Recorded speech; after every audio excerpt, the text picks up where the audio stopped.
US President Joe Biden and Russian President Vladimir Putin are set to hold talks on Tuesday over rising tensions between Russia and Ukraine. The announcement comes as large groups of Russian troops are reportedly gathering at the border between the countries, raising concerns they could be preparing to attack Ukraine. Russia says it's entitled to station its troops wherever it wants and insists they pose no threat. Focusing in on what might lie ahead. These Ukrainian soldiers are patiently preparing for the worst. Here along what many international experts say could become the front lines of a full-scale battle between Russia and the Ukraine. If Russian troops attack us, we are ready to fight back. All of us are ready. In fact, we've been waiting for this for a long time. Russia seized Crimea from Ukraine in 2014, sparking an ongoing war in the eastern Donbass region of Ukraine, bordering Russia. Since the Crimean Peninsula was taken, Moscow has backed separatists fighting for control of the area. With the recent buildup of Russian forces on the border, Ukraine says it has little choice but to prep for an attack. Maybe they are just provoking us. Maybe yes, maybe no. Nobody knows what our enemies are thinking right now. Our commander says we shouldn't underestimate them. The conflict has killed more than 13,000 people, including thousands of civilians. Now residents feel they're being asked to prepare for a full-out battle with Russia. What will happen then? Nothing good. It won't be the same kind of war as in the past. They have nothing else to do but to start a nuclear war with us. Why are they letting this happen? There will be fear and horror. That's all. Could Ukraine lose the Donbass region to Russia? And if not, how much further loss of life could be necessary to ward off the threat? International allies like the US and others have voiced support, but will that be enough to protect Ukraine? Or is Russia just flexing its muscles on the borders again, looking to keep everyone guessing and retaliation at bay?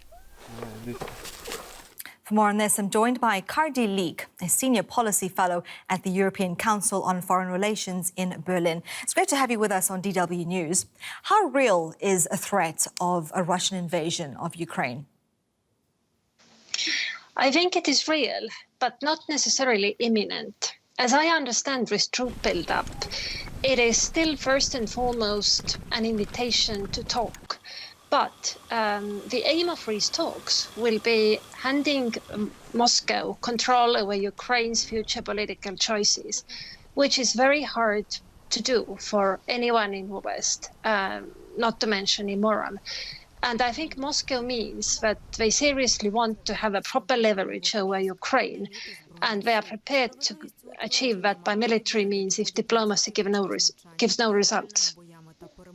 Well, Moscow has denied planning an attack and also says it's entitled to deploy troops wherever it wants. So what is Putin's intention here? Well, I think Putin's intention is the same it has always been. He wants to exclude NATO membership for Ukraine and have a firm leverage to make sure that Ukraine will never, ever think of anything like this. For several years, since 2015, Moscow has hoped to achieve that goal by implementation of the Minsk agreements that imposed sort of ceasefire on the active phase of war in 2015.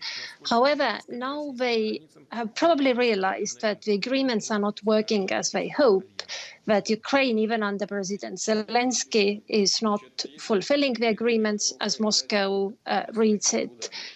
And at the same time, they see that with Western military help, Ukraine is becoming a stronger and stronger adversary, even in military means. So they simply want to put a stop on the erosion of the leverage they had via the Minsk agreements, and now they see it's going away. Now, with these talks expected to come up on Tuesday, how do you see President Joe Biden taking these talks forward?